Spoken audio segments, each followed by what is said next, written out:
If you'd told me a year ago that my marriage would end with just one word, I would have laughed. Nah, not me, not us. Laura was solid. Smart. My person. We'd been together for 10 years, married for 8. Shared a house, 2 cars in the garage, 2 dogs, decent life. Nothing flashy, but steady. But funny thing about betrayal, it's quiet. It's not a wrecking ball, it's a slow leak. You barely notice until the floorboards rot under your feet. First signs came last fall. Laura, never one for lipstick on a grocery run, suddenly had a new shade. New dresses. Girls' nights, with friends I'd never heard of. Her phone, always on Do Not Disturb. A new password on her laptop, though we never bothered with that stuff before. I didn't fight. I'm not built for drama. But the gut doesn't lie, man. And one night, while she was away on a so-called work trip, quotation marks intentional, I sat down with her old tablet. She'd forgotten to unlink the cloud. Took me 3 hours. By the end, I knew everything. Name, Jared. Sweet texts. Photos, hotel rooms, candlelight, the usual script. Her words, I finally feel alive. Classic. I didn't rage. Didn't even feel shock, really. I think part of me had already known. But if she thought I was going to sit back and play the fool, well, no. That wasn't happening. I didn't text. Didn't call. Just waited for her to come home. Monday morning. 7:30. She's standing at the stove, flipping an omelet, wearing that old college t-shirt, the one from the night we met. Phone in her hand. Smiling. I didn't say a word. Just placed her tablet on the table. Screen unlocked. Chat with Jared wide open. She looked down. Went pale. And here's the thing, no excuses. No, it's not what it looks like. She calmly set the spatula aside, turned to face me, voice flat. You found out. I nodded. Silence. The dog watched us from the corner, 2 people who had shared a bed last night, now strangers across a table. And then, I asked. One word. No yelling. No pleading. Just. Why? That's when it happened. She yanked off her wedding ring and hurled it at me, hard. The metal caught my cheek before clattering to the floor. Her eyes were cold. Her voice, sharper than I'd ever heard it. Because you never asked. No grand speech. No apology. Just that. And with that, she walked out of the kitchen. You'd think after something like that, a wedding ring thrown at your face, you'd either blow up or break down. I did neither. I bent down, picked the ring off the floor. Held it in my palm for a second. Simple band. No magic. No weight anymore. Then I walked over to the drawer, dropped it in, and shut it. She was upstairs, packing. I heard zippers, closet doors banging. She wasn't leaving because of me. She'd already left. This was just the formality now. I poured myself a cup of coffee. Took it out to the back porch. Sat there with the dogs, watching the sky lighten. And thought. I wasn't angry. I wasn't sad. If anything, I felt clean. Like a fog had finally lifted. For months, maybe years, I'd known something was off. But you tell yourself, life's busy. You let it slide. Then one word, one moment, and the blinders are gone. She came downstairs an hour later. Suitcase in hand. Hair pulled back, face blank. Didn't even glance my way. At the door, she paused. "Ryan," she said, voice low, "I'll send for the rest." I nodded. Then, and this part still makes me shake my head, she added. "You didn't fight for us." I actually laughed. Not loud, just one dry chuckle. She flinched, like she wasn't expecting that. "No," I said, looking her straight in the eye. "Because there was nothing left to fight for." She didn't answer. Just left. After she drove off, I sat back down. Coffee cold now, but I didn't care.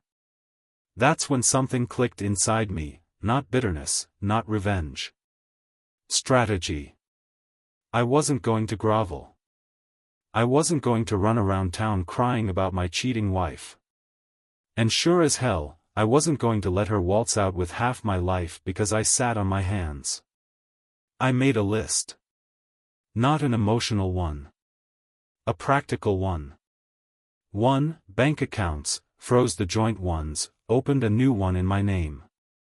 2. House title, still under my name, bought before the marriage. That prenup she'd barely skimmed? About to be her biggest regret. 3. Lawyer, called Ben, old college buddy, damn good family attorney. Told him, it's time. 4. Documents, gathered everything. Emails, messages, hotel receipts. All there. Neat little digital package. By noon, I had a plan. Not revenge. Not destruction. Just, reset. And here's the kicker, by the time she texted me at 3 p.m. "Can we talk?" I was already 3 moves ahead. Didn't reply. Didn't need to. She'd made her move. Now it was my bored.by Tuesday morning, it was quiet. Too quiet. Her texts slowed. First the polite, "Can we talk?" Then the more urgent, "We need to figure this out." By afternoon, silence. That told me 2 things. Keycap 1, she'd talked to someone, probably Jared. Keycap 2, they realized I wasn't reacting the way they expected. That's the thing about being the nice guy for too long, people assume you'll stay nice, no matter what they do. They think if they cheat, lie, throw a ring in your face, you'll still beg. But here's the truth, once you kill a man's trust, you can't resurrect the version of him who cared.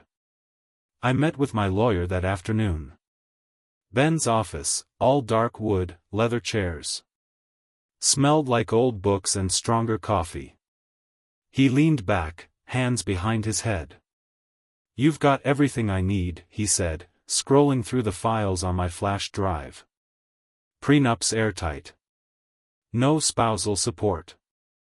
You bought the house solo. No kids. You'll walk out clean." "Good," I said. Then he grinned.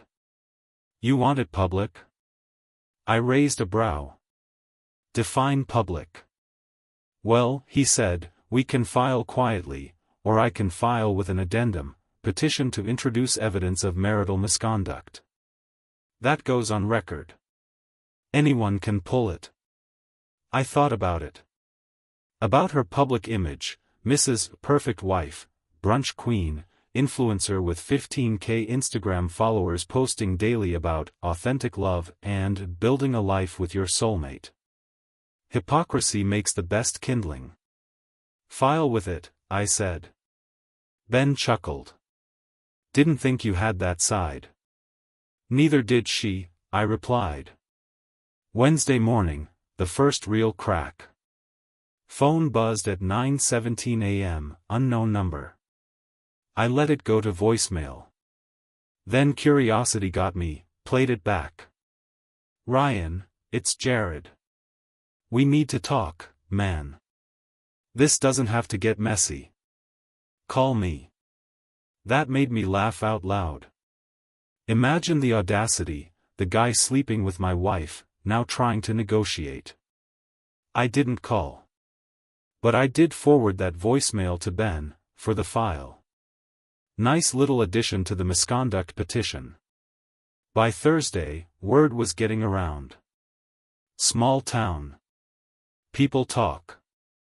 I wasn't the one talking, but funny how screenshots have a way of traveling without help. At the coffee shop that morning, the barista, a friend of Laura's, barely met my eyes. At the hardware store, two old guys nodded at me with that knowing look, the "been there, stay strong" look. By noon, Laura texted. "Can we please meet? Just us." I ignored it. At 3 p.m., another. "You're ruining everything. Why are you doing this?" And there it was. Not, "I'm sorry." Not, "I made a mistake." Just, "Why are you ruining my narrative?" That night, I poured a bourbon, sat on the back porch. Dogs at my feet. Cool breeze. And here's what hit me. I wasn't angry anymore. I wasn't sad. I wasn't out for blood. I was just free. For the first time in years. And Laura? She was still stuck in the game she thought she was winning. By Friday, the cracks weren't cracks anymore. They were full-on fault lines. Ben called that morning, voice casual, like we were chatting about football. Papers are filed. Motion went through. Public record by noon. Thanks, I said. Then he added, you might want to stay off social media for the weekend. I grinned. Wasn't planning on throwing up selfies. He laughed. Smart.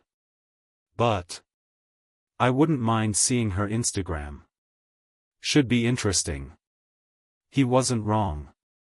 By that evening, Laura's perfect Instagram feed, curated shots of lattes, couples vacations, motivational quotes, had gone private. Friends noticed. Word spread.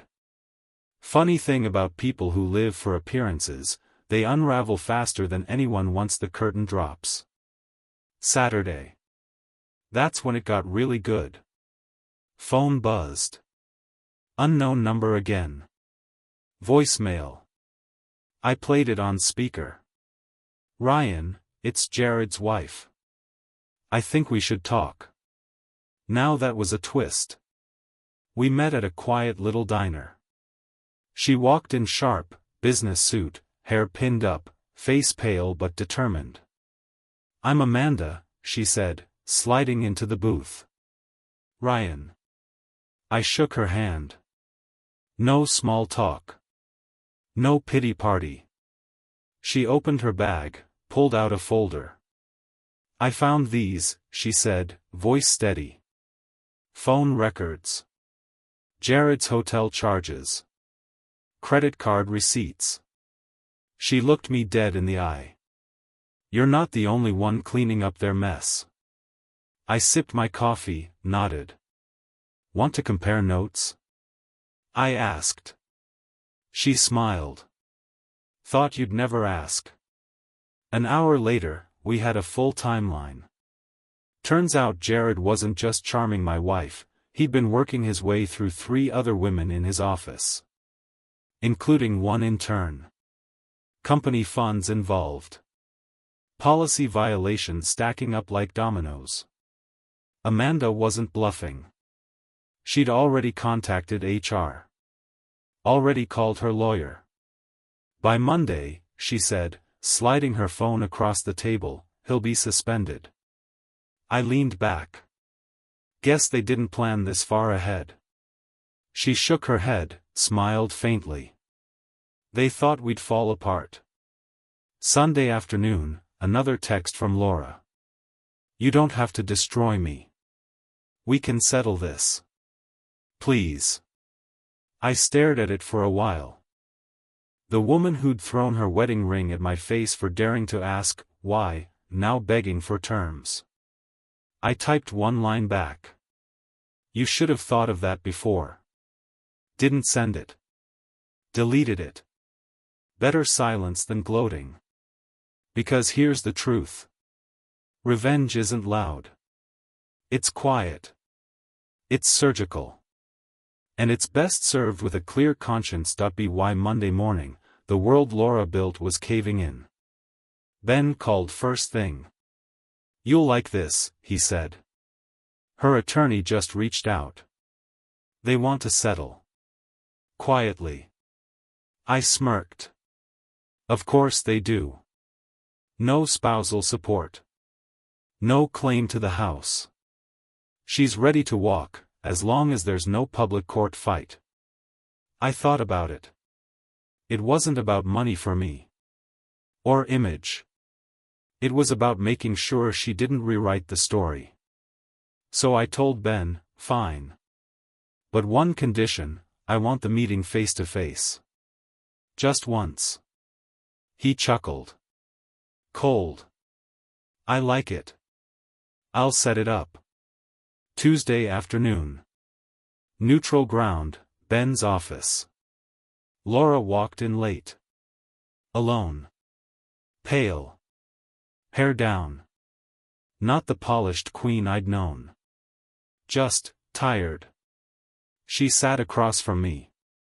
For the first time in months, she couldn't meet my eyes. Silence hung between us. Ben waited, hands folded. Her lawyer stayed quiet. Finally, Laura looked up. Voice soft. Cracked. "I didn't think you'd be like this." I tilted my head. "You thought I'd beg?" My tone was calm. No anger. Just truth. She swallowed hard. "I made mistakes." I leaned forward, steady. "No. You made choices. And now you live with them." She blinked fast. Tears forming. But not for me. For herself. Her lawyer pushed papers forward. Settlement terms. Ben reviewed them, nodded to me. I didn't even look at Laura. Just signed. And that's when she whispered it, almost too soft to hear. "You never really loved me." I stood, gathering my coat. Paused. Looked her right in the eye. "No, Laura, I loved you enough to believe in us. You didn't love me enough to be honest." And with that, I walked out. No drama. No final glance back. Outside, cool air hit me. Felt clean. Phone buzzed. Text from Amanda. HR meeting done. Jared suspended. Divorce filed. Thanks for the push. I smiled. Anytime. Coffee on me next round. And you know what? I drove home. Dogs greeted me at the door. House quiet. Mine again. No lies. No games. I poured a drink. Sat on the porch. Watched the sun dip low. And for the first time in a long damn time, I felt free. Not victorious. Not bitter. Just free. Because sometimes, the best revenge isn't burning their world. It's rebuilding yours. Without them in it. 6 months later. New season. New life. You'd be surprised how fast things settle once you stop carrying dead weight. The divorce wrapped clean. Final papers signed, sealed, done. Laura moved 2 towns over. Tried the whole new start routine, new apartment, new photos, new posts. But you can't rebrand your soul. And word travels fast in small circles. Jared? Last I heard, company canned him after HR wrapped their little investigation. Amanda? She got her settlement, her kids, and, funny enough, a new piece about her life. We still text sometimes. Grab coffee now and then, 2 people who've been through the fire and came out sharper. As for me? I sold the old house. Too many ghosts in those walls. Found a quiet cabin place, edge of town, bit of land, big porch, real stars overhead. I wake up early now, not because I have to. Because I want to.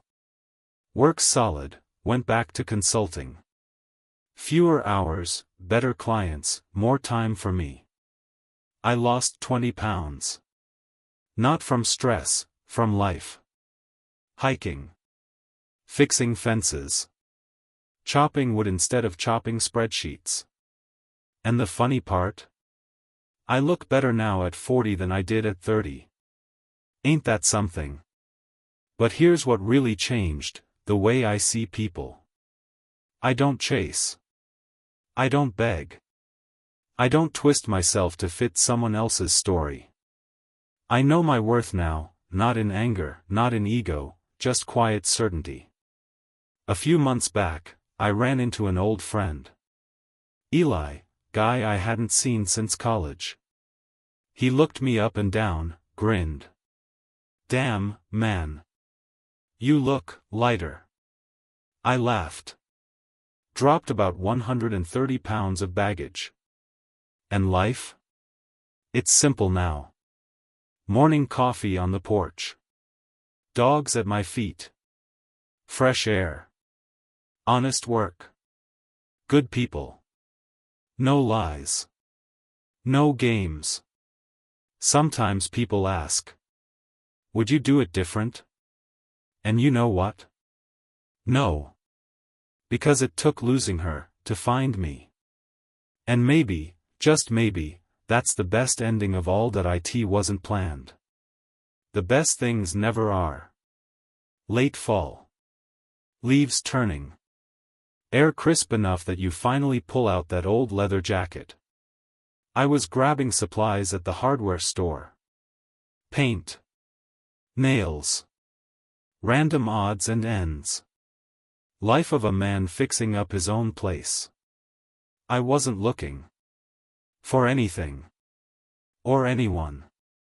And then, I bumped into her. Literally. Corner aisle, both reaching for the same damn hammer. We both laughed. Sorry, she said. Soft voice. Warm eyes. No ring. Her name was Claire.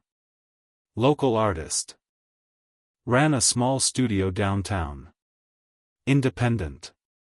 Confident. No airs. We ended up talking.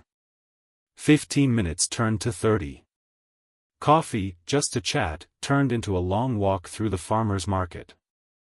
It was easy. Natural. No trying. No games. A week later, first dinner. I cooked. Steak on the grill. Dogs approved. They always know. And here's the thing.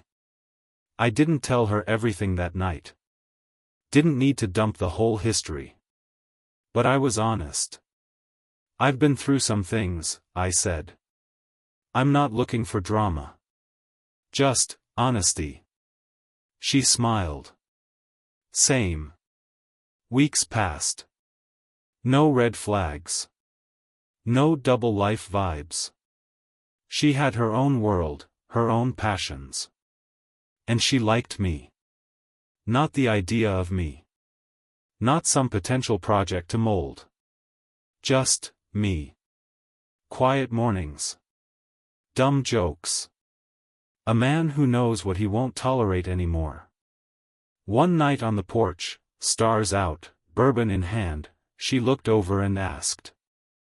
Do you ever regret it? Everything that happened? I thought for a while. Then shook my head. No. If it hadn't happened, I'd still be asleep. Now? I'm awake. She nodded. Took my hand. Simple, no pressure. That's where life is now. Not some Hollywood ending. No fireworks. No dramatic slow-motion kiss. Just peace. Real connection. Two whole people, no fixing required. Because here's what no one tells you. The real win isn't proving them wrong. It's building a life where they don't matter anymore. And where someone new, someone real, can actually fit. And that, my friend, that's the real story.